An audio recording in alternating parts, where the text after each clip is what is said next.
Hey everybody, welcome back to C.Dat.Guy Review Movies. My name's Christian, and I just want to say happy holidays to you all. I know I said in my last review that Run was a good alternative movie to watch if you're not into cheesy holiday movies, and in saying that I realized I might have alienated audiences that do like that kind of stuff. Maybe I offended you. What I'm trying to say is that it's not a bad thing, it's just that when it comes to holiday movies for me, I usually rely on watching the ones I've seen over and over, like Edward Scissorhands, Elf, Love Actually, and the Home Alone franchise. And even when it comes to holiday stuff, I tend to also watch the Christmas theme episodes of some of my favorite shows, like that '70s show, How I Met Your Mother, Family Guy, and stuff like that. My point is that I'm not too fond of watching new holiday movies.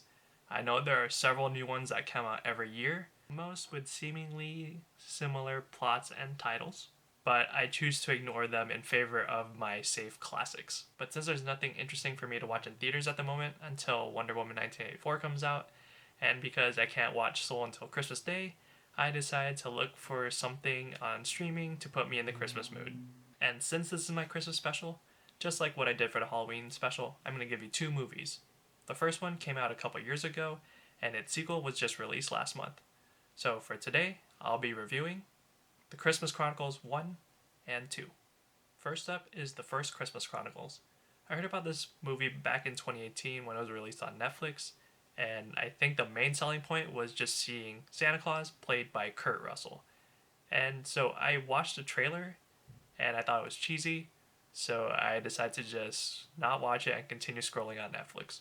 However, I changed my mind because after 2 weeks into December, after setting up my Christmas tree the day after Thanksgiving, and finishing a majority of my Christmas shopping, for some reason it didn't feel quite like Christmas yet.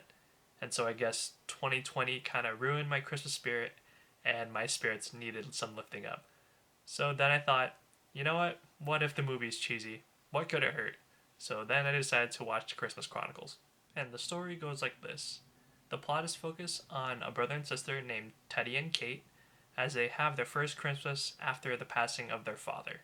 Teddy has lost his Christmas spirit and begins stealing cars, while Kate continues to believe in Santa and records her Christmas wishes.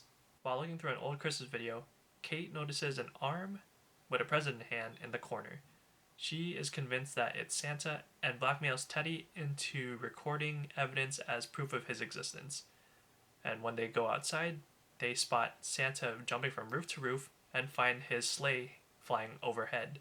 They sneak onto the sleigh before Santa comes back, and they all fly off into the night. Kate startles Santa, and he loses control of the sleigh. When they crash land into Chicago, this results in Santa losing his magical hat, his reindeer, and his bag of presents. After Santa introduces himself to the pair, he explains that if he doesn't deliver those presents on time, then the Christmas spirit will be gone. And after Santa threatens to put them on the naughty list for life, Kate and Teddy proceed to help with Santa.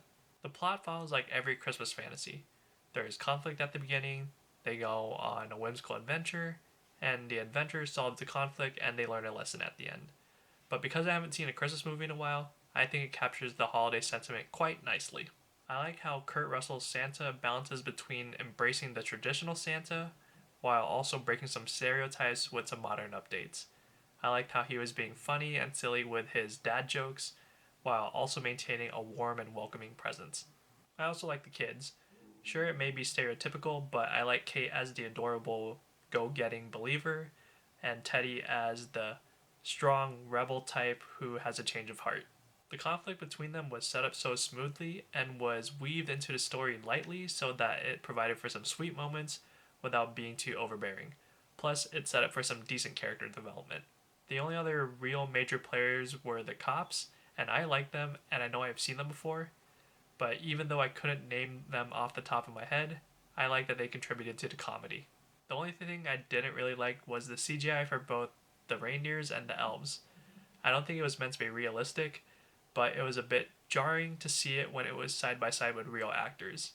And actually, the elves reminded me a bit of the minions from the Despicable Me franchise based on the way they spoke and behaved, and that could be a good thing or a bad thing depending on if you like the Despicable Me franchise. I appreciated the random musical number, the back and forth dialogue between Santa and everyone else, and that it dove into a bit of slapstick comedy. Sure, the story may be simple and cliche, but I had a fun time watching it. Once again, If cheesy holiday movies aren't your thing, then you can avoid it. But this brought some much needed Christmas cheer to me this year. So, for all those reasons, I'm giving this movie a 7 out of 10. Now we move on to the 2020 sequel, The Christmas Chronicles 2. This movie takes place 2 years after the first one, so like in real time, but I believe this is still in an alternate reality because no one is wearing masks and everyone is traveling. We begin with the introduction of a new character, Belsnickel, who seems to have been betrayed by Santa and Mrs. Claus. His goal is to go back to the North Pole and have revenge. In order to do so, he needs to find Kate because she is a true believer. We are then reunited with the Pierce family as they spend their Christmas vacation in Cancun. Kate is unhappy because she is spending it with her mom's new boyfriend, Bob, and his son, Jack, who is afraid of everything, and also would rather celebrate Christmas in the snow rather than in the sun. She makes a wish to Santa to go back to Boston. Belsnickel overhears this and offers to give Kate a ride to the airport in a golf cart. Jack sneaks onto the golf cart, and Belsnickel sends them through a wormhole to the North Pole. While they are freezing in the cold, Santa is fortunately nearby.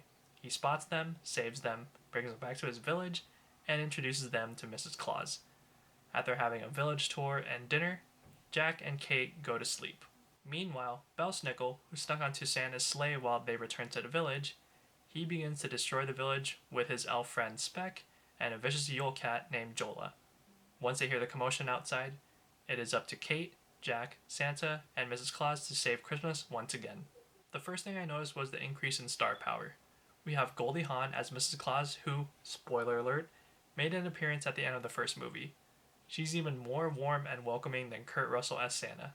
And to me, she's like the grandma that everyone wants because she's so loving, so caring, and at times calling the shots, so she's even in charge of what Santa has to do. Then there's Julian Dennison as Belsnickel, who I recognize as Firefist from Deadpool 2. I appreciate that he was given the ability as a talented inventor so that he was a formidable foe to Santa with his tech and gadgets, but I felt like it could have been more menacing. Maybe it's because I saw him as a pseudo-villain already in Deadpool 2, but I felt like he was held back a bit, maybe so this movie can stay PG. And though we don't see much of Bob, he is played by Tyrese Gibson. Yeah, that's all I could really say because his role is small. As for Jazir Bruno, who plays Jack, I thought he did a good job. I thought initially he was going to be annoying, but he becomes more important and capable as Kate. And since he's younger than Kate, this allows for him to take on the Kate role from the first movie while giving Kate the bigger role and more responsibility as Teddy did in the first movie. The story is a lot more complex than the first movie. I thought it was going to be straightforward, but the plot is split between Belsnickel, Jack and Mrs. Claus, and Santa and Kate, which gives everyone a decent amount of screen time, with Santa and Kate doing most of the heavy lifting. And it involves a variety of things, which includes visiting several places, origin stories, and the increasingly popular trope of time traveling. I like the world building as we explore the North Pole and Santa's village, and even the explanation of the Christmas Chronicles itself. Turns out they're Santa's books. We see more elves in action, even one voiced by Ian McDowell, but they act more like gremlins than minions this time around. And because of that, we even hear more Elvish, which makes me wonder if this is the same Elvish as in the Lord of the Rings, or is it their own kind of Elvish. Even though I understood what was going on, I felt like it was becoming a little unfocused and muddy as they were packing so much backstory, kind of like Age of Ultron or The Amazing Spider-Man 2. This movie was only I think 10 minutes longer than the first one, but it felt like it was dragging at times. There's a small moment in the movie that went a little bit dark for my taste and actually made me gasp, but there's also a surprising reveal when they go back into the past that was actually kind of sweet. Once again, I'm a little bit mixed on the CGI on the animals and the elves, but at least the fantasy elements look decent and believable. There's also a few practical moments that maybe wouldn't make sense in real life, but since it's a kids movie, I'm going to let it slide. Plus, a majority of the movie still captures the Christmas spirit like the first one. The way the conflict is resolved is a bit anticlimactic, but it still delivers a good message and one that's probably the most appropriate for us in this moment. That Christmas is not about where you are, but it's who you're with. So, for all those reasons, I'm giving this movie a 6 out of 10. I think the whole family would enjoy this, And both Christmas Chronicles movies are available on Netflix, so you can watch them from the safety of your home. Alright, so there's my review of the Christmas Chronicles 1 and 2. What do you think? Do you agree or disagree? Let me know in the comment section down below, and go ahead and give this video a thumbs up or a thumbs down. I really don't care. But if you want to see more movie reviews from this guy, go ahead and click the subscribe button right up here. Or if you want to see my last movie review, go ahead and click the video right up here. Other than that, I hope to see you all in the next one.